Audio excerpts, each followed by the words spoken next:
Karnataka TET ಪರೀಕ್ಷೆ paper 2 mathematics. ಈಗಾಗಲೇ ಈ ಪ್ರಶ್ನೆ ಪತ್ರಿಕೆಯಲ್ಲಿ ನಾವು 110 ಪ್ರಶ್ನೆಗಳನ್ನು ಸಾಲ್ವ್ ಮಾಡಿದ್ದೀವಿ. ಈಗ 111ನೇದನ್ನು ಸಾಲ್ವ್ ಮಾಡೋಣ. A box contains 12 marbles, of which 3 are blue, 4 white and remaining marbles are red. A marble is drawn at random from the box. Then probability that the marble is red will be 7/12, 5/12, 9/12, 8/12. So ಇದು probability ಚಾಪ್ಟ್ರಿಂದ ಕ್ವೆಶನ್ನ ಕೇಳಿದ್ದಾರೆ. So ಪ್ರಾಬಬಿಲಿಟಿಯಲ್ಲಿ ನಾವು ಎಲ್ಲದರದ್ದು ಎಷ್ಟು quantity ಇದೆ ಅಂತ ಬರೀಬೇಕಾಗತ್ತೆ. So ಇದರಲ್ಲಿ blue marbles, white marbles ಮತ್ತು red marbles ಇದೆ. So blue marbles 3, white marbles 4, red marbles ಅವ್ರು ಕೊಟ್ಟಿಲ್ಲ, ಬಟ್ ಟೋಟಲ್ 12 ಇರೋದ್ರಿಂದ ಮತ್ತು ಇದೆರಡು ಸೇರಿಸಿದ್ರೆ 7 ಆಗೋದ್ರಿಂದ ರೆಡ್ ಮಾರ್ಬಲ್ಸು 5 ಆಗುತ್ತೆ. ಮತ್ತು ಸ್ಯಾಂಪಲ್ ಸ್ಪೇಸು ಟೋಟಲ್ ಎಷ್ಟಿದೆ ಬಾಕ್ಸಲ್ಲಿ, ಸೊ ಅದು 12 ಮಾರ್ಬಲ್ಸ್ ಆಗುತ್ತೆ. ಸೊ ನಾವೀಗ ಕ್ಯಾಲ್ಕುಲೇಟ್ ಮಾಡಬೇಕಾಗಿರೋ ಇವೆಂಟ್ ಏನು ಪರ್ಫಾರ್ಮ್ ಮಾಡಬೇಕಂತ ಹೇಳಿದರೆ ರೆಡ್ ಮಾರ್ಬಲಿದ್ದು ಪ್ರಾಬಬಿಲಿಟಿಯನ್ನು ಕ್ಯಾಲ್ಕುಲೇಟ್ ಮಾಡಬೇಕು. So probability of red marble, so ನಮ್ಮ ಫೇವರಲ್ಲಿ ಎಷ್ಟು ಮಾರ್ಬಲ್ಸ್ ಇದೆ, so that is number of red marbles. ಮತ್ತು ಟೋಟಲ್ ಮಾರ್ಬಲ್ಸ್ ಎಷ್ಟಿದೆ, ಟೋಟಲ್ ಔಟ್ಕಮ್ಸ್ ಎಷ್ಟಿದೆ ಅದನ್ನು ನಾವು ಸ್ಯಾಂಪಲ್ ಸ್ಪೇಸ್ N(S) ಅಂತ ಹೇಳ್ತೀವಿ. So number of red marbles 5 ಇದೆ, ಸ್ಯಾಂಪಲ್ ಸ್ಪೇಸು 12 ಇದೆ. So 5/12 is the answer.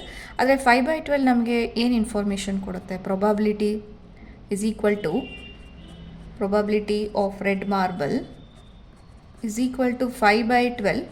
ಆ್ಯಕ್ಚುಲಾಗಿ ಏನು ಇನ್ಫಾರ್ಮೇಷನ್ ಕೊಡುತ್ತೆ ಅಂದರೆ ಎಷ್ಟು ಚಾನ್ಸಸ್ ಇದೆ ಅಂತ, ರೆಡ್ ಮಾರ್ಬಲನ್ನು ಈ ಬಾಕ್ಸಿಂದ ತೆಗಿಲಿಕ್ಕೆ ಎಷ್ಟು ಚಾನ್ಸಸ್ ಇದೆ ಅಂತ. ಸೊ ಈ ಥರ ವ್ಯಾಲ್ಯೂಗಿಂತ ನಾವು ಪರ್ಸೆಂಟೇಜ್ ಕ್ಯಾಲ್ಕುಲೇಟ್ ಮಾಡಿಕೊಂಡ್ರೆ ನಮಗೆ ಕ್ಲಿಯರಾಗಿ ಅರ್ಥ ಆಗುತ್ತೆ. ಸೊ ಈಗ ಇದ್ರದ್ದು ಪರ್ಸೆಂಟೇಜ್ ಕ್ಯಾಲ್ಕುಲೇಟ್ ಮಾಡಿಕೊಂಡ್ರೆ 5/12 × 100 ಕ್ಯಾಲ್ಕುಲೇಟ್ ಮಾಡಿಕೊಂಡ್ರೆ ಸೊ ನಮಗೆ ಅರೌಂಡ್ ಇದೊಂದು 41.6 ಹತ್ರ ಬರುತ್ತೆ. ಅಪ್ರಾಕ್ಸಿಮೇಟಾಗಿ 41.6% ಅಂತ ಬರುತ್ತೆ. ಸೊ 100% ನಮಗೆ ರೆಡ್ ಮಾರ್ಬಲ್ ಸಿಗೋ ಚಾನ್ಸಸ್ ಇಲ್ಲ. 41% ನಾವು ಮಾರ್ಬಲನ್ನು ತಗೊಂಡಾಗ 41.6% ಚಾನ್ಸಸ್ ಇದೆ ನಮಗೆ ಸಿಗುವಂಥ ಮಾರ್ಬಲು ರೆಡ್ ಆಗುವಂಥದ್ದು. ಸೊ ಈಗ ವೈಟ್ ಮಾರ್ಬಲ್ ಚಾನ್ಸಸ್ ನಾವು ಹೀಗೆ ಹೇಳ್ಬೋದು ನೋಡಿ, ಇದರಲ್ಲಿ ಕಡಿಮೆ ಮಾರ್ಬಲ್ಸ್ ಇದೆ. ಸೊ ಓನ್ಲಿ 4 ಮಾರ್ಬಲ್ಸ್ ಇದೆ. ಸೊ ಇದರದ್ದು ಪ್ರೊಬಬಿಲಿಟಿ ಎಷ್ಟಾಗುತ್ತೆ, ವೈಟ್ ಮಾರ್ಬಲ್ ಇದ್ದು ಪ್ರೊಬಬಿಲಿಟಿ 4/12 ಆಗುತ್ತೆ. ಸೊ 4/12 ಪರ್ಸೆಂಟೇಜ್ ಕ್ಯಾಲ್ಕುಲೇಟ್ ಮಾಡಿಕೊಂಡ್ರೆ 4/12 × 100 ಇದೊಂದು ಅಪ್ರಾಕ್ಸಿಮೇಟ್ 33.3% ಆಗುತ್ತೆ. ಸೊ ಯಾವುದ್ರದ್ದು ಇವೆಂಟ್ ಪ್ರೊಬಬಿಲಿಟಿ ಚಾನ್ಸಸ್ ಜಾಸ್ತಿ ಯಾವುದಿದೆ ಅಂತ ಹೇಳಿದ್ರೆ ರೆಡ್ ಮಾರ್ಬಲ್ ಇದು ಚಾನ್ಸಸ್ ಜಾಸ್ತಿ ಇದೆ ವೈಟ್ ಮಾರ್ಬಲ್ಗಿಂತ. ಸೊ ಬ್ಲೂ ಮಾರ್ಬಲ್ ಕ್ವಾಂಟಿಟಿ ಇನ್ನೂ ಕಡಿಮೆ ಇದೆ. ಸೊ ಪ್ರೊಬಬಿಲಿಟಿ ನಮಗೆ ಚಾನ್ಸಸ್ಸನ್ನು ಹೇಳುತ್ತೆ, ಎಷ್ಟು ಚಾನ್ಸಲ್ಲಿ ನಾವು ವಿನ್ ಆಗ್ಬೋದು ಇನ್ಫಾರ್ಮೇಷನ್ ಕೊಡುತ್ತೆ. ಸೊ ಕರೆಕ್ಟ್ ಆಪ್ಷನ್ನು 2ನೇದು. 112ನೇ ಪ್ರಶ್ನೆ. Alpha beta gamma are the zeros of the polynomial P of X such that alpha plus beta plus gamma is equal to 2, alpha beta plus beta gamma plus alpha gamma is equal to 10 and alpha beta gamma is equal to -24. Then the cubic polynomial is. So 4 cubic polynomials ಕೊಟ್ಟಿದ್ದಾರೆ. So ಯಾವುದು correct answer ಅಂತ ಹೇಳಬೇಕು. So ಅದಕ್ಕೆ ನಾವು first cubic polynomial ಅಂದರೆ ಏನು ಅಂತ ನೋಡೋಣ. ಸೊ ಎನಿ ಪಾಲಿನಾಮಿಯಲ್ನ ನಾವು P of X ಅಂತ ರೆಪ್ರೆಸೆಂಟ್ ಮಾಡ್ತೀವಿ. ಸೊ P of X ಅಂದರೆ ಪಾಲಿನಾಮಿಯಲ್ ಅಂತಲೇ ಅರ್ಥ. ಬಟ್ ಕ್ಯೂಬಿಕ್ ಸ್ಪೆಸಿಫಿಕ್ ಮೆನ್ಷನ್ ಮಾಡಿರೋದ್ರಿಂದ ಇಲ್ಲಿ ಡಿಗ್ರಿ ಏನಾಗಿರುತ್ತೆ 3 ಇದ್ದರೆ ಅದನ್ನು ಕ್ಯೂಬಿಕ್ ಪಾಲಿನಾಮಿಯಲ್ ಅಂತ ಕರಿತೀವಿ. ಸೊ ಬರೀ ಸ್ಕ್ವೇರ್ ಇದ್ದಿದ್ರೆ ಕ್ವಾಡ್ರಾಟಿಕ್ ಅಂತ ಕರಿತಾ ಇದ್ವಿ, ಅಥವಾ ಬರೀ ಎಕ್ಸ್ ಇದ್ದಿದ್ರೆ ಲೀನಿಯರ್ ಅಂತ ಕರಿತಾ ಇದ್ವಿ. ಸೊ ಇಲ್ಲಿ 3 ಇರೋದ್ರಿಂದ ಈ ಇಡೀ ಪಾಲಿನಾಮಿಯಲ್ನ ಕ್ಯೂಬಿಕ್ ಪಾಲಿನಾಮಿಯಲ್ ಅಂತ ಕರಿತೀವಿ. ಸೊ ಈ ಕ್ಯೂಬಿಕ್ ಪಾಲಿನಾಮಿಯಲಲ್ಲಿ ಇದು standard form AX³ + BX² + CX + D. ಇದರಲ್ಲಿ ನಮಗೆ ABCD ವ್ಯಾಲ್ಯೂಸ್ ಗೊತ್ತಿದ್ದರೆ ನಾವು ಈಸಿಯಾಗಿ ಸಬ್ಸ್ಟಿಟ್ಯೂಟ್ ಮಾಡಿ ಪಾಲಿನಾಮಿಯಲ್ಲಿದ್ದು ಈಕ್ವೇಷನನ್ನು ಬರೀಬೋದಾಗಿತ್ತು. ಆದರೆ ಇಲ್ಲಿ ನಮಗೆ ABCD ವ್ಯಾಲ್ಯೂ ಗೊತ್ತಿಲ್ಲ, ಇವನ್ ಇದರಲ್ಲೂ ಕೂಡ ABCD ವ್ಯಾಲ್ಯೂಸ್ ಕೊಟ್ಟಿಲ್ಲ. ಸೊ ನಮಗೆ ಝೀರೋಸ್ ಆಫ್ ಪಾಲಿನಾಮಿಯಲ್ ಅಂತ ಕೊಟ್ಟಿದ್ದಾರೆ. ಸೊ ಝೀರೋಸ್ ಆಫ್ ಪಾಲಿನಾಮಿಯಲ್ನ ನಾವು ಆಲ್ಫಾ ಬೀಟಾ ಗಾಮಾ ಅಂತ ಹೇಳ್ತೀವಿ. ಸೊ ಕ್ಯೂಬ್ ಇರೋದ್ರಿಂದ ಆಲ್ಫಾ ಬೀಟಾ ಗಾಮಾ 3 ಝೀರೋಸ್ ಇದೆ. ಕ್ವಾಡ್ರಾಟಿಕ್ ಕೊಟ್ಟಿದ್ದರೆ ಆಲ್ಫಾ ಬೀಟಾ ತಗೊಳ್ತಾ ಇದ್ರು. ಲೀನಿಯರ್ ಕೊಟ್ಟಿದ್ದರೆ ಪಾಲಿನಾಮಿಯಲ್ ಒಂದೇ ಒಂದು ಆಲ್ಫಾ ಅಂತ ತಗೊಳ್ತಾ ಇದ್ರು. ಸೊ ಈಗ ಇಲ್ಲಿ 3 ಇರೋದ್ರಿಂದ 3 ಝೀರೋಸ್ ಆಫ್ ಪಾಲಿನಾಮಿಯಲ್ ಇದೆ. ಏನಿದು 3 ಝೀರೋಸ್ ಆಫ್ ಪಾಲಿನಾಮಿಯಲ್ ಅಂದರೆ, ಈಗ ನೀವು ಇದರಲ್ಲಿ ಯಾವುದಾದ್ರೂ ವ್ಯಾಲ್ಯೂನ ಸಬ್ಸ್ಟಿಟ್ಯೂಟ್ ಮಾಡಿದರೆ ಎಕ್ಸ್ ಜಾಗದಲ್ಲಿ, ಆವಾಗ ಇಡೀ ಪಾಲಿನಾಮಿಯಲ್ ಏನಾಗುತ್ತೆ, ಝೀರೋ ಆಗಿಬಿಡುತ್ತೆ. ಫುಲ್ ಕ್ಯಾನ್ಸಲೇಷನ್ ಆಗಿ ಝೀರೋ ಆಗಿಬಿಡುತ್ತೆ.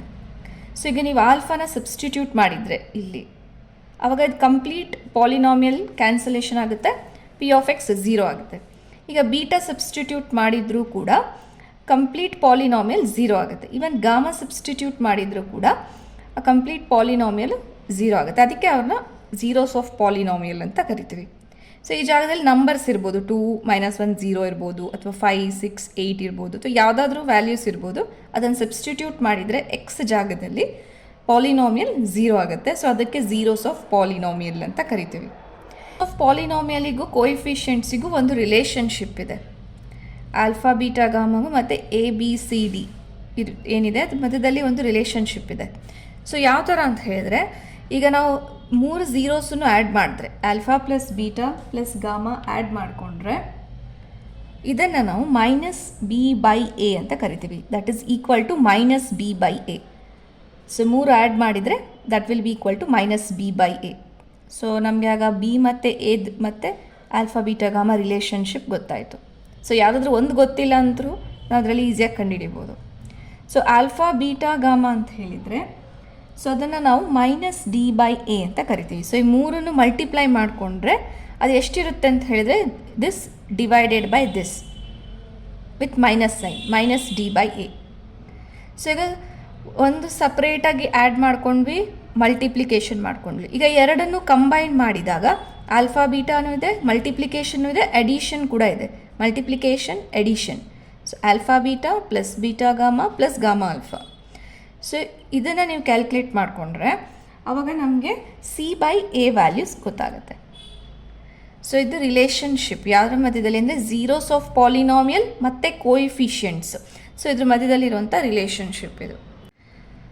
ಸೊ ಈಗ ಇದು ಪಾಲಿನಾಮಿಯಲ್ ಇದ್ದು ಈಕ್ವೇಷನ್ ಇದೆ. ಬಟ್ ಇದರಲ್ಲಿ ನಾವು ABCD ಜಾಗದಲ್ಲಿ ಝೀರೋಸನ್ನು ಸಬ್ಸ್ಟಿಟ್ಯೂಟ್ ಮಾಡೋಣ. ಸೊ ಆಗ ನಮಗೆ ಪಾಲಿನಾಮಿಯಲ್ ಯಾವ ಥರ ಇರುತ್ತೆ, P of x is equal to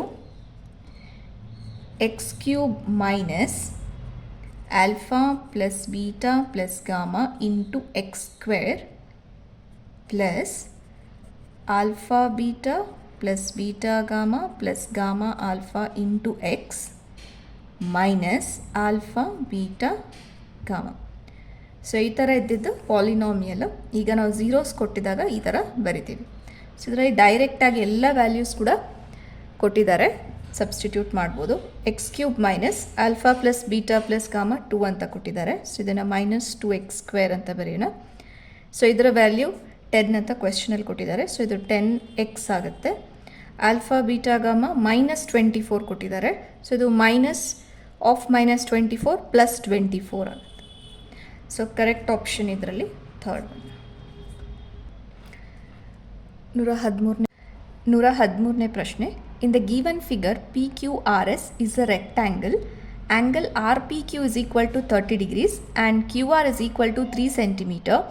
Then the length of SR is 2√3 cm, 4√3 cm, 5√3 cm, 3√3 cm. So ಈಗ ರೆಕ್ಟ್ಯಾಂಗಲ್ PQRS, ಇದರಲ್ಲಿ angle RPQ 30 degrees, angle RQ 3 centimetres ಅಂತ ಕೊಟ್ಟಿದ್ದಾರೆ. ಸೊ ನಾವು ಈ ಲೆಂತ್ SR ಫೈಂಡ್ ಔಟ್ ಮಾಡ್ಕೊಳ್ಬೇಕು. SR ಲೆಂತ್ ಫೈಂಡ್ ಔಟ್ ಮಾಡೋದು ಒಂದೇ, PQ length find out ಮಾಡೋದು ಒಂದೇ. ಯಾಕೆಂತ ಹೇಳಿದರೆ ರೆಕ್ಟ್ಯಾಂಗಲಲ್ಲಿ ಅಪೋಸಿಟ್ ಸೈಡ್ಸ್ ಸೇಮ್ ಇರುತ್ತೆ.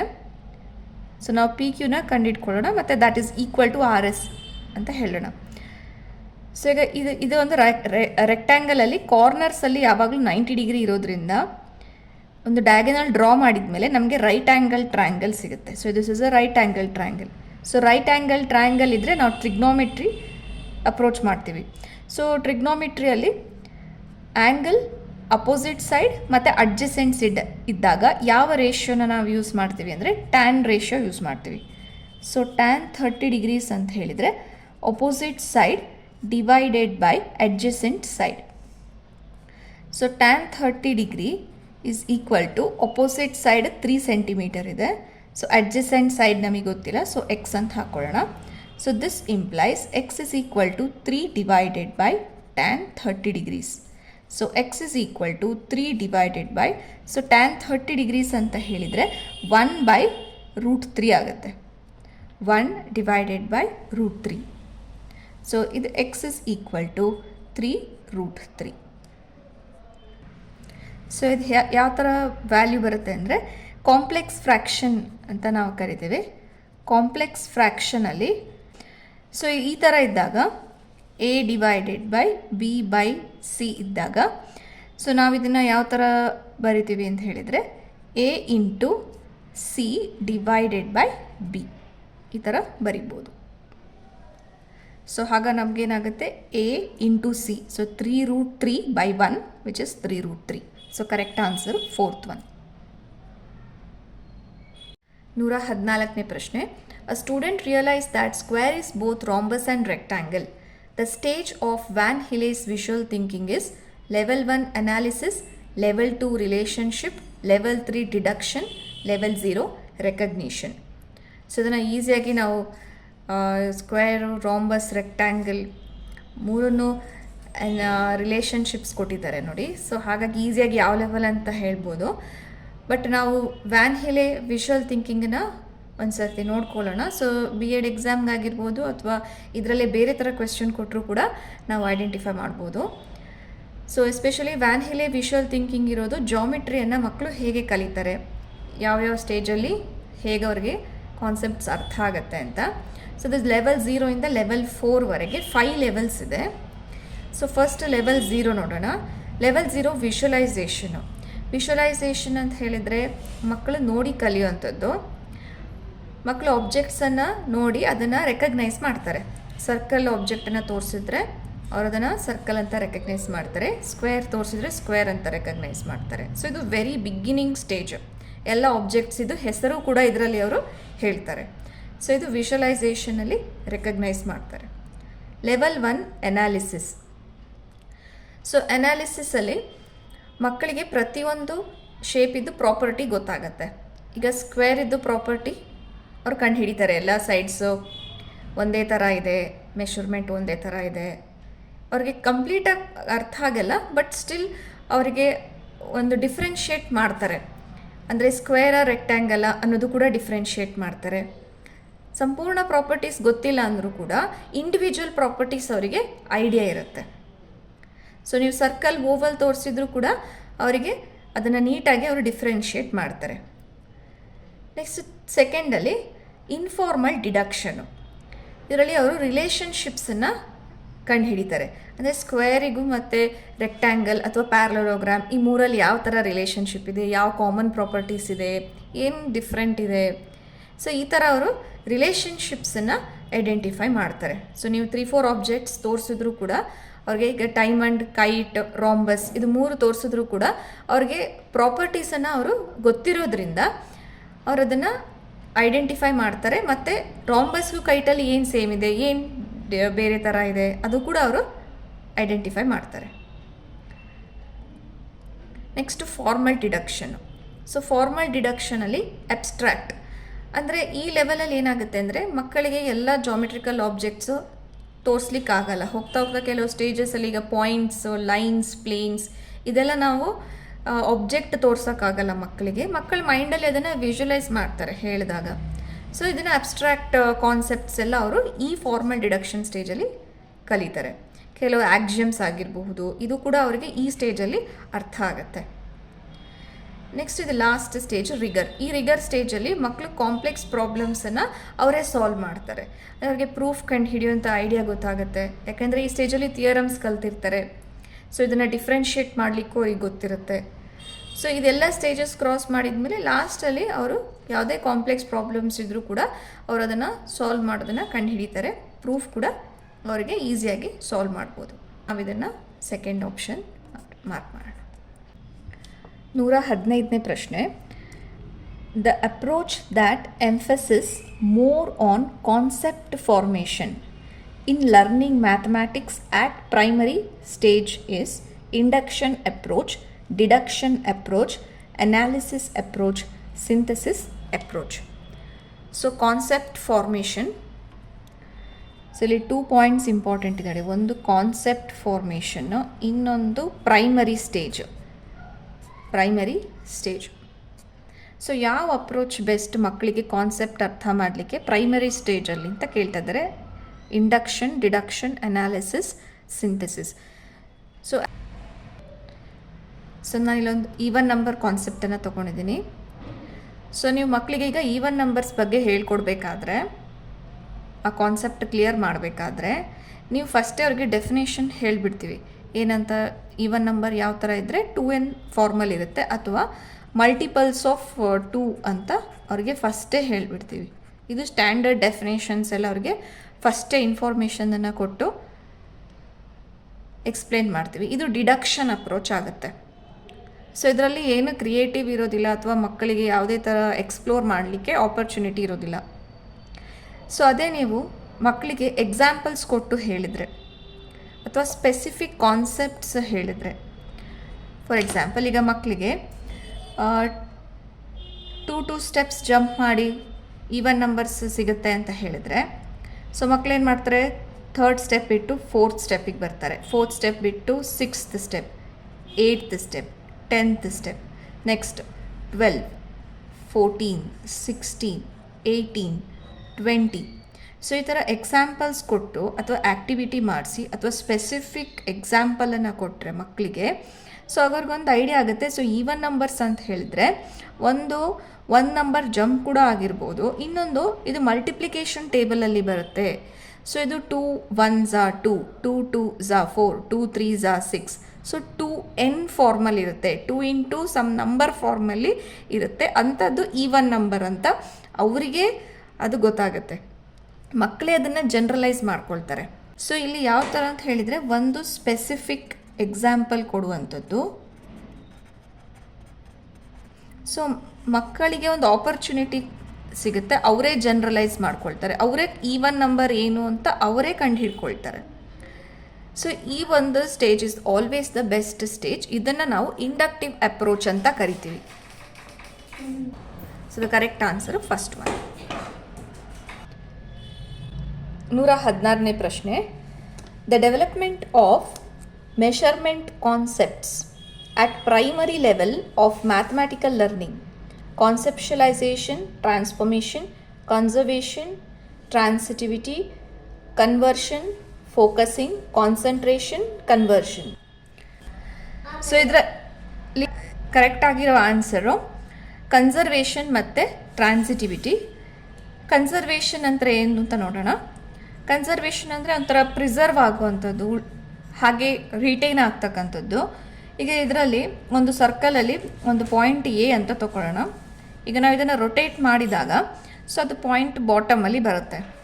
ಸಪೋಸ್ ನೀವೀಗ ಮಕ್ಕಳಿಗೆ ಇದರದ್ದು ಏರಿಯಾ ಆಗಿರಬಹುದು ಅಥವಾ ಯಾವುದಾದ್ರೂ ಇನ್ಫಾರ್ಮೇಷನ್ ಕೊಟ್ಟಿದಾಗ ಮಕ್ಕಳಿಗೆ ಗೊತ್ತಾಗುತ್ತೆ ಇದು ಟರ್ನ್ ಆದರೂ ಕೂಡ, ಇದರ ಪೊಸಿಷನ್ ಚೇಂಜ್ ಆದರೂ ಕೂಡ ಇದು ಸರ್ಕಲ್ಲೇ ಆಗುತ್ತೆ ಮತ್ತು ಇದರ ಮೆಷರ್ಮೆಂಟು ಹಾಗೇ ಇರುತ್ತೆ, ಇದರ ಸೈಜಲ್ಲಿ ಏನೂ ಚೇಂಜ್ ಆಗಲಿಲ್ಲ ಅಥವಾ ಇದರಲ್ಲಿರ್ತಕ್ಕಂಥ ಕೆಲವು ಮೆಷರ್ಮೆಂಟ್ಸ್ ಕೂಡ ಹಾಗೇ ಇರುತ್ತೆ ಅಂತ ಅವ್ರಿಗೆ ಗೊತ್ತಾಗುತ್ತೆ. ಸೊ ಇದು ಕನ್ಸರ್ವ್ ಆಯಿತು. ಸೊ ಈ ಕನ್ಸರ್ವೇಷನ್ ಮೆಥಡಿಂದ ಮಕ್ಕಳಿಗೆ ಮೆಷರ್ಮೆಂಟ್ ಕಾನ್ಸೆಪ್ಟ್ ಈಸಿಯಾಗಿ ಅರ್ಥ ಆಗುತ್ತೆ. ಸೊ ನೆಕ್ಸ್ಟು ಟ್ರಾನ್ಸಿಟಿವಿಟಿ ಏನು ಅಂತ ನೋಡೋಣ. ಸೊ ಇದು ಎಲ್ಲ ಪ್ರೈಮರಿಯಿಂದ ಹೈಯರ್ ಕ್ಲಾಸಸ್ವರೆಗೂ ಆಲ್ಜಿಬ್ರಾದಲ್ಲಿ ಟ್ರಾನ್ಸಿಟಿವಿಟಿ ತುಂಬ ಅಪ್ಲಿಕಬಲ್ ಇದೆ. ಸೊ ಇದರಲ್ಲಿ if A is equal to B and B is equal to C then A is equal to C ಅಂತ ಕಾನ್ಸೆಪ್ಟ್, ಇದನ್ನು ಟ್ರಾನ್ಸಿಟಿವ್ ಪ್ರಾಪರ್ಟಿ ಅಂತ ಕರಿತೀವಿ. ಸೊ ಎ ಬಿಗೆ ಸಮ ಆಗಿದ್ದು ಬಿ ಸಿಗೆ ಸಮ ಆಗಿದ್ದರೆ ಎ ಕೂಡ ಸಿಗೆ ಸಮ ಆಗಿರುತ್ತೆ ಅಂತ. ಸೊ ಫಾರ್ ಎಕ್ಸಾಂಪಲ್ ಇದನ್ನು ಎ ಅಂತ ತಗೊಳ್ಳೋಣ, ಇದನ್ನು ಬಿ. ಸೊ ಎ ಮತ್ತು ಬಿ ಎರಡು ಸೇಮ್ ಇದ್ದರೆ, ಸೊ ಇದು ವೆಯ್ಟ್ ಆಗಿರ್ಬೋದು ಅಥವಾ ಲೆಂತ್ ಆಗಿರ್ಬೋದು, ಯಾವುದೋ ಒಂದು ಮೆಷರ್ಮೆಂಟ್ ಸೇಮ್ ಇದೆ ಅಂತ ಅಂದ್ಕೊಳ್ಳೋಣ. ಸೊ ಎ ಮತ್ತು ಬಿ ಎರಡು ಸೇಮ್ ಇದ್ದಾಗ ಬಿ ಮತ್ತು ಸಿ ಸಮ ಇದ್ದಾಗ ಸೊ ಎ ಮತ್ತು ಸಿ ಸೇಮ್ ಇರುತ್ತೆ ಅಂತ. ಸೊ ಇದರಿಂದ ಅವ್ರಿಗೆ ಮೆಷರ್ಮೆಂಟ್ ಐಡಿಯಾ ಬಹಳ ಈಸಿಯಾಗಿ ಗೊತ್ತಾಗುತ್ತೆ. So conservation and transitivity correct answer. So ಇದು ಪ್ರೈಮರಿ ಲೆವೆಲಲ್ಲಿ ಇಷ್ಟು ಬೇಸಿಕ್ ಥಿಂಗ್ಸನ್ನು ಮಕ್ಕಳಿಗೆ ಹೇಳ್ಕೊಟ್ಟಾಗ ಅವ್ರಿಗೆ ಮೆಷರ್ಮೆಂಟ್ ಐಡಿಯಾ ತುಂಬ ಚೆನ್ನಾಗಿ ಅರ್ಥ ಆಗುತ್ತೆ. ಸೊ ಇದರಲ್ಲಿ ಫೋಕಸಿಂಗ್ ಆಗೋದಿಲ್ಲ, ಕಾನ್ಸಂಟ್ರೇಷನ್ ಕೂಡ ಆಗೋದಿಲ್ಲ. ಇದು ಬಿಹೇವಿಯರ್ನ ನಾವು ಮೆಷರ್ ಮಾಡಲಿಕ್ಕಾಗಲ್ಲ. ಸೊ ಕಾನ್ಸಂಟ್ರೇಷನ್ ಆಗೋದಿಲ್ಲ. ಮತ್ತು ಕಾನ್ಸೆಪ್ಷಲೈಸೇಷನ್ ಪ್ರೈಮರಿ ಲೆವೆಲಲ್ಲಿ ಆ ಥರ ಅಷ್ಟು ಹೈ ಲೆವೆಲಲ್ಲಿ ಬಿಲ್ಡ್ ಮಾಡೋದಕ್ಕಲ್ಲ. ಸೊ ಮೆಷರ್ಮೆಂಟ್ ಕಾನ್ಸೆಪ್ಟನ್ನು ನಾವು ಇಷ್ಟು ಸಿಂಪಲ್ಲಾಗಿ ಮಕ್ಕಳಿಗೆ ಅರ್ಥ ಮಾಡಿಸ್ಬೋದು. ಸೊ ಕರೆಕ್ಟ್ ಆನ್ಸರು ಎರಡನೇದು. 17ನೇ ಪ್ರಶ್ನೆ, teacher distribute few pieces of paper and thread to students and ask them to divide into 2 parts. In this teaching situation, the stage of 5E model is engage, explore, explain, elaborate. So teacher distribute few pieces of paper and thread. ಅಂದರೆ activities ಮಾಡಿಸ್ತಾ ಇದ್ದಾರೆ ಅಂತ. And ask them to divide into 2 parts. So ಅವರಿಗೆ ಒಂದು ಆ್ಯಕ್ಟಿವಿಟಿಯನ್ನು ಕೊಡ್ತಾ ಇದ್ದಾರೆ ಮತ್ತು activity ಹೇಗೆ ಮಾಡಬೇಕು ಅಂತ ಹೇಳ್ತಾ ಇದ್ದಾರೆ. ಸೊ ಇದರಿಂದ ಮಕ್ಕಳ ಅಟೆನ್ಷನ್ ಏನಾಗುತ್ತೆ ಅಂತ ಹೇಳಿದರೆ ಆ ವರ್ಕ್ ಮೇಲೆ ಹೋಗುತ್ತೆ, ಪೇಪರ್ ಆ್ಯಂಡ್ ಥ್ರೆಡ್ ಮೇಲೆ ಹೋಗುತ್ತೆ. ಸೊ ಈ ಒಂದು ಪಾರ್ಟ್ ಏನಿದೆ 5E ಮಾಡಲಲ್ಲಿ ಇದು ಫಸ್ಟ್ ಲೆವೆಲ್ ಆಗುತ್ತೆ. ಸೊ ಟೀಚರ್ ಫಸ್ಟ್ ಮಕ್ಕಳನ್ನ ಅಟೆನ್ಷನ್ ಪಡ್ಕೊಳ್ಳೋಕ್ಕೋಸ್ಕರ ಒಂದು ಆ್ಯಕ್ಟಿವಿಟಿಯನ್ನು ಕೂಡ ಕೊಡ್ತಾರೆ. ಸೊ 5E ಮಾಡಲಲ್ಲಿ ಇದು ಫಸ್ಟ್ ಸ್ಟೆಪ್ ಆಗುತ್ತೆ. ಇದನ್ನು ನಾವು ಎಂಗೇಜ್ ಅಂತ ಕರಿತೀವಿ. So this is engage stage ಆಗುತ್ತೆ. So correct answer first one. 18ನೇ ಪ್ರಶ್ನೆ, a stage of experimental learning cycle contain systematic examination of shared experience by the members of group. So experimental learning cycle ಅಂತ ಇದೆ. So ಇದು experiential learning cycle. ಈ cycle ಇದು ಒಂದು stage ಕೊಟ್ಟಿದ್ದಾರೆ. ಅದು ಹೇಗಿರುತ್ತೆ ಆ ಸ್ಟೇಜಲ್ಲಿ ಅಂದರೆ systematic examination of shared experience by the members of group. So ಆ ಸೈಕಲಲ್ಲಿ ಯಾವ ಸ್ಟೇಜಲ್ಲಿ ಈ systematic examination of shared experience by the members of the group ಇರ್ತದೆ ಅಂತ. ಸೊ ಎಕ್ಸ್ಪೀರಿಯನ್ಸಿಂಗ್ ಸ್ಟೇಜಲ್ಲಿ ಆ ಪಬ್ಲಿಷಿಂಗ್, ಪ್ರಾಸೆಸಿಂಗ್, ಜನರಲೈಸಿಂಗ್, ಸೊ ಯಾವ ಸ್ಟೇಜಲ್ಲಿ ಇರುತ್ತೆ ಅಂತ ಕೇಳಿದ್ದಾರೆ. ಸೊ ನಾವು ಫಸ್ಟು ಎಕ್ಸ್ಪೀರಿಯನ್ಷಿಯಲ್ ಲರ್ನಿಂಗ್ ಸೈಕಲಲ್ಲಿ ಎಲ್ಲ ಸ್ಟೇಜಸ್ಸನ್ನು ಬರ್ಕೊಳ್ಳೋಣ. ಸೊ ಮೊದಲನೇದು experiencing stage, next publishing, processing, generalising. So experiencing ಸ್ಟೇಜಲ್ಲಿ ಡಿಸ್ಕವರ್ ಫಾರ್ ದೆಮ್ಸೆಲ್ಸ್, ಅಂದರೆ ಪಾರ್ಟಿಸಿಪೆಂಟ್ಸ್ ಏನು ಮಾಡ್ತಾರೆ, ಅವರೇ ಸೆಲ್ಫ್ ಖುದ್ದಾಗಿ ಎಕ್ಸ್ಪೀರಿಯನ್ಸನ್ನು ಗೇನ್ ಮಾಡ್ಕೊಳ್ತಾರೆ. ಅವರೇ ಇನ್ವಾಲ್ವ್ಮೆಂಟ್ ಆಗಿ ಅರ್ಥ ಮಾಡಿಕೊಂಡು ಎಕ್ಸ್ಪೆರಿಮೆಂಟ್ಸ್ ಪರ್ಫಾರ್ಮ್ ಮಾಡಿನೋ ಆ್ಯಕ್ಟಿವಿಟಿಯಿಂದನೋ ಸೆಲ್ಫ್ ಅಸೆಸ್ಮೆಂಟ್ ಒಟ್ಟಿನಲ್ಲಿ ಅವರು ಡಿಸ್ಕವರ್ ಮಾಡಿಕೊಡುವಂಥದ್ದು. Next publishing. ಸೊ ಅವ್ರು ಏನು ಡಿಸ್ಕವರ್ ಮಾಡಿದ್ದಾರೆ ಅದರ ಬಗ್ಗೆ ಶೇರ್ ಮಾಡುವಂಥದ್ದು. ಸೊ ಪಬ್ಲಿಷ್ ಅನ್ನೋದು ವರ್ಡಲ್ಲಿದೆ, ಶೇರ್ ಮಾಡ್ತಕ್ಕಂಥದ್ದು ಮತ್ತು ರಿಫ್ಲೆಕ್ಟ್ ಮಾಡ್ತಕ್ಕಂಥದ್ದು. ಅವರ ಥಾಟ್ಸ್ ಹೇಗಿತ್ತು ಮತ್ತು ಅವರ ಫೀಲಿಂಗ್ಸ್ ಹೇಗಿತ್ತು. ಸೊ ಇದರ ಬಗ್ಗೆ ಎಕ್ಸ್ಪೀರಿಯನ್ಸನ್ನು ಅವರು ಶೇರ್ ಮಾಡ್ಕೊಳ್ಳೋಂಥದ್ದು. ನೆಕ್ಸ್ಟ್ ಸ್ಟೇಜಲ್ಲಿ ಪ್ರಾಸೆಸಿಂಗ್, ಇದು serious stage, like pivotal step ಅಂತ ಕೂಡ ಕರೀತಾರೆ. ಸೊ ಇದರಲ್ಲಿ ಪಾರ್ಟಿಸಿಪೆಂಟ್ಸ್ ಏನು ಮಾಡ್ತಾರೆ, ಫೀಡ್ಬ್ಯಾಕನ್ನು ಪಡಿತಾರೆ, ಅವ್ರಿಗಾಗಿರ್ತಕ್ಕಂಥ ಎಕ್ಸ್ಪೀರಿಯನ್ಸ್ ಬಗ್ಗೆ ಫೀಡ್ಬ್ಯಾಕ್ ಕೂಡ ಪಡಿತಾರೆ ಮತ್ತು ಆ ನಾಲೆಡ್ಜನ್ನು ಎಕ್ಸಾಮಿನ್ ಮಾಡ್ತಾರೆ. ಸೊ ವ್ಯಾಲಿಡಿಟಿ ಎಷ್ಟಿದೆ ಅದ್ರ ಬಗ್ಗೆ ಎಕ್ಸಾಮಿನ್ ಮಾಡ್ತಾರೆ.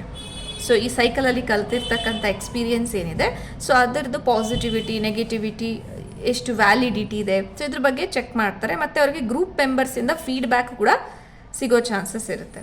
ಸೊ ಇದು ಸಿಸ್ಟಮ್ಯಾಟಿಕ್ ಸ್ಟೆಪ್ ಇರುತ್ತೆ, ಯಾಕಂದರೆ ಇದರಲ್ಲಿ ಗ್ರೂಪ್ ಮೆಂಬರ್ಸ್ ಪಾರ್ಟಿಸಿಪೆಂಟ್ಸ್ ಇರೋದ್ರಿಂದ. ಸೊ ಇದು processing stage. So very important stage. Next generalising.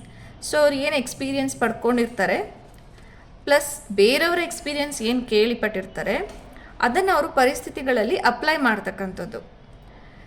Profession life ಆಗಿರ್ಬೋದು ಅಥವಾ ಪರ್ಸ್ನಲ್ ಲೈಫ್ ಆಗಿರ್ಬೋದು, ಅದನ್ನು ಅವರು ಅಪ್ಲೈ ಮಾಡ್ತಕ್ಕಂಥದ್ದು. ಸೊ ಇದನ್ನು ಜನರಲೈಸಿಂಗ್ ಸ್ಟೆಪ್ ಅಂತಾರೆ. ಸೊ ಇದು ಅವೇರ್ನೆಸ್ ಸ್ಟೇಜ್ ಅಂತ ಕೂಡ ಕರೀತಾರೆ. ಸೊ ಇದರಲ್ಲಿ ಕರೆಕ್ಟಾಗಿರೋ ಆನ್ಸರು ಸಿಸ್ಟಮ್ಯಾಟಿಕ್ ಎಕ್ಸಾಮಿನೇಷನ್. ಎಕ್ಸ್ಪೀರಿಯನ್ಸ್ ಬಗ್ಗೆ ಸಿಸ್ಟಮ್ಯಾಟಿಕ್ಕಾಗಿ ಎಕ್ಸಾಮಿನೇಷನ್ ತೊಗೊಂಡು ಫೀಡ್ಬ್ಯಾಕ್ ಸಿಗೋದು ಗ್ರೂಪ್ ಮೆಂಬರ್ಸಿಂದ ಅಂದರೆ ಅದು ಪ್ರಾಸೆಸಿಂಗ್ ಸ್ಟೇಜಲ್ಲಿ. So correct answer third one. 19ನೇ ಪ್ರಶ್ನೆ, an objective of specification pupil provide more example on a rule is remembering, comprehending, applying, creating. So ಯಾವ ಸ್ಟೇಜಲ್ಲಿ ಎಕ್ಸಾಂಪಲ್ಸನ್ನು ಕೊಡ್ತಾರೆ, ಆ ಸ್ಟೇಜ್ ಏನಂತ ಕರೀತಾರೆ ಅಂತ ನೋಡೋಣ. ರಿಮೆಂಬರಿಂಗ್, ಕಾಂಪ್ರಹೆನ್ಸಿಂಗ್, ಅಪ್ಲೈಯಿಂಗ್ ಅಥವಾ ಕ್ರಿಯೇಟಿಂಗ್ ಅಂತ. ಸೊ ಇದರಲ್ಲಿ ಫಸ್ಟ್ ಸ್ಟೇಜ್ ಬರುವಂಥದ್ದು ರಿಮೆಂಬರ್ ಸ್ಟೇಜ್. ಸೊ ರಿಮೆಂಬರಿಂಗ್ ಸ್ಟೇಜಲ್ಲಿ ಮಕ್ಕಳು ರಿಕಾಲ್ ಮಾಡ್ತಾರೆ, ಡೆಫಿನೇಷನ್ ಕೊಡ್ತಾರೆ ಅಥವಾ ಲಿಸ್ಟ್ ಮಾಡ್ತಾರೆ. ಸೊ ಇದು ಕಂಪ್ಲೀಟ್ಲಿ ಮೆಮರಿ ಬೇಸಿಸ್ ಮೇಲೆ ಇರುತ್ತೆ. ಸೊ ಇದು ರಿಮೆಂಬರಿಂಗ್ ಸ್ಟೇಜ್ ಆಗುತ್ತೆ. ನೆಕ್ಸ್ಟ್ ಅಂಡರ್ಸ್ಟ್ಯಾಂಡ್ ಅಂತ ಹೇಳಿದ್ರೆ ಕಾಂಪ್ರಹೆನ್ಷನ್ ಅಂತ ಕೂಡ ಕರೀತಾರೆ. ಸೊ ಅರ್ಥ ಆಗುವಂತಹ ಸ್ಟೇಜು. ಸೊ ಅರ್ಥ ಆದಾಗ ಮಕ್ಕಳು ಎಕ್ಸ್ಪ್ಲೇನ್ ಮಾಡ್ತಾರೆ, ಎಕ್ಸಾಂಪಲ್ಸ್ ಕೂಡ ಕೊಡ್ತಾರೆ. ಸೊ ಇದು ಅಂಡರ್ಸ್ಟ್ಯಾಂಡಿಂಗ್ ಸ್ಟೇಜ್ ಆಗುತ್ತೆ. Next apply. ಸೊ ಅವ್ರಿಗೆ ಸ್ಕಿಲ್ಸ್ ಏನು ಪಡ್ಕೊಂಡಿರ್ತಾರೆ ಅದನ್ನು ಅವ್ರು ಯೂಸ್ ಮಾಡುವಂಥ ಸ್ಟೇಜ್ ಇದು. ಸೊ ಅಪ್ಲೈಯಿಂಗ್ ಸ್ಟೇಜ್, ಸಿಚುವೇಶನ್ಸಲ್ಲಿ ಯೂಸ್ ಮಾಡ್ಕೊಳ್ಳುವಂಥದ್ದು. ನೆಕ್ಸ್ಟ್ ಅನಲೈಸ್ ಸ್ಟೇಜಲ್ಲಿ ಸೊ ಅವ್ರಿಗೆ ಸಿಕ್ಕಿರ್ತಕ್ಕಂಥ ನಾಲೆಡ್ಜನ್ನು ಅವರು ಸಣ್ಣದಾಗಿ ಬ್ರೇಕ್ ಮಾಡ್ತಾರೆ. ಆ ಇನ್ಫಾರ್ಮೇಷನ್ನ ಬ್ರೇಕ್ ಮಾಡುವಂಥದ್ದು ಮತ್ತು ರಿಲೇಟ್ ಮಾಡುವಂಥದ್ದು. ಸೊ ಸಣ್ಣ ಇನ್ಫಾರ್ಮೇಷನ್ ಮಧ್ಯದಲ್ಲಿ ಇರ್ತಕ್ಕಂಥ ರಿಲೇಷನ್ಶಿಪ್ಪನ್ನು ಫೈಂಡ್ ಔಟ್ ಮಾಡುವಂಥದ್ದು. ಇದು analysis. Next evaluate. So judgement ಮಾಡುವ ಅಬಿಲಿಟಿಯನ್ನು ಪಡ್ಕೊಂಡಿರ್ತಾರೆ. Next create. ಸೊ ಅದರಲ್ಲಿಯೇ ಹೊಸ ಮೀನಿಂಗ್ಫುಲ್ ಪ್ಯಾಟರ್ನನ್ನು ಕಂಡುಹಿಡಿಯುವಂಥದ್ದು. ಸೊ ಇದರಲ್ಲಿ ಕ್ವೆಶನಲ್ಲಿ pupil provide more example. So example ಕೊಡುವಂತಹ ಅವರಲ್ಲಿ ಕ್ಷಮತೆ ಇದೆ ಅಂತ ಹೇಳಿದರೆ ಸೊ ಅದನ್ನು ಅಂಡರ್ಸ್ಟ್ಯಾಂಡ್ ಅಥವಾ ಕಾಂಪ್ರಹೆನ್ಸಿಂಗ್ ಸ್ಟೇಜ್ ಅಂತ ಕರಿತೀವಿ. ಸೊ ಇದರಲ್ಲಿ ಎರಡನೇ ಆಪ್ಷನು ಕರೆಕ್ಟ್. 120ನೇ ಪ್ರಶ್ನೆ. The true statement in relation with mathematical learning. Girls need extra attention because they are weaker in mathematics. Mathematics is specialized subject meant for few. Informal algorithm are inferior to formal mathematics. Everyone can learn and succeed mathematics. So ಇದರಲ್ಲಿ true statement ಆಪ್ಷನ್ಸಲ್ಲೇ ನಮಗೆ ಈಸಿಯಾಗಿ ಹೇಳ್ಬೋದು. Every one can learn and succeed mathematics. So ಇದರಲ್ಲಿ gender difference ಕೊಟ್ಟಿದ್ದಾರೆ. So girls ಮತ್ತು boys ಮಧ್ಯದಲ್ಲಿ ತಾರತಮ್ಯ ಇದೆ, ಯಾರಿಗೆ ಹೆಚ್ಚು ಮ್ಯಾಥಮ್ಯಾಟಿಕ್ಸಲ್ಲಿ ಒಳ್ಳೆ ಇರ್ತಾರೆ ಅಂತ. ಸೊ ಹಾಗೆ ಆಗೋದಿಲ್ಲ. ಮತ್ತು ಕೆಲವರಿಗೆ ಮಾತ್ರ ಮ್ಯಾಥಮ್ಯಾಟಿಕ್ಸ್ ಕಲೀಲಿಕ್ಕಾಗತ್ತೆ, ಕೆಲವರಿಗೆ ಆಗಲ್ಲ, ಇದು ಕೂಡ ಆಗೋದಿಲ್ಲ. ಸೊ ಯಾವುದೇ ರೀತಿಯಾದಂತಹ ಇಲ್ಲಿ ಪಾರ್ಷಿಯಲ್ ಆಗಿರೋಕ್ಕಾಗಲ್ಲ. ಬಿಕಾಸ್ ಯಾರು ಮನಸ್ಸು ಮಾಡಿದರೂ ಕೂಡ ಕಲಿಯುವಂತಹ ಸಬ್ಜೆಕ್ಟ್ ಆಗಿರೋದ್ರಿಂದ 4ನೇ ಆಪ್ಷನ್ನು ಕರೆಕ್ಟ್ ಆಪ್ಷನ್. ಸೊ ಇಲ್ಲಿಗೆ ಪೇಪರ್ 2 ಕಂಪ್ಲೀಟ್ ಆಗುತ್ತೆ.